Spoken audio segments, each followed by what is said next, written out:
Previously on Reddit, he talks about cops. Okay, here we go. And he says, cops don't get paid enough to honestly investigate anything. And nothing will happen unless you do their jobs for them and hand them all the evidence yourself. Fingerprints are really only something that gets pulled in movies or on TV. All the movies and shows make it look like they're going to catch you no matter what. But it's just what they want you to think. In reality, it's almost the opposite. Most cops don't really have any investigative skills and are low on deductive reasoning or just don't want to work. Now, I got to say this, right? What he's saying is absolutely not true.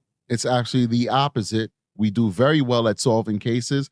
But in the case of Kissimmee and Osceola County, those guys did a crappy job in this investigation, in my opinion. And I've talked about that on my show many, many, many times. So maybe Stephan Sterns was talking about the local police in the area that he frequents, the place that he chooses to do his crime. And even then he's wrong because they caught him dead to rights. Why? Because he did all the work for them. That idiot was the one who recorded himself abusing Maddie and saved it to his Google Drive.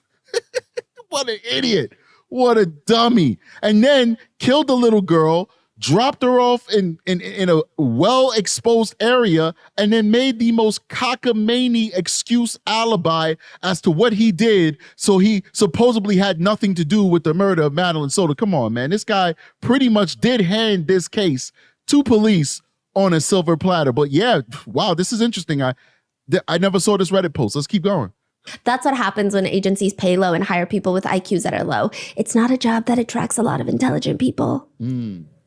Truly, maybe he thinks he's going to get away with it. He's an artist. And perhaps he thinks he deserves some sympathy because unprompted on a random Ask Reddit thread where the original poster is asking, do you think someone like Louis C.K., the comedian, should be able to get their careers back, or should he be canceled for life? Why or why not? He writes, it's complicated, but the short answer is he does not deserve to have his career destroyed forever and ever with no hope of ever moving on or coming out from it. He deserves to be punished, but I'm not sure he should be labeled a monster forever.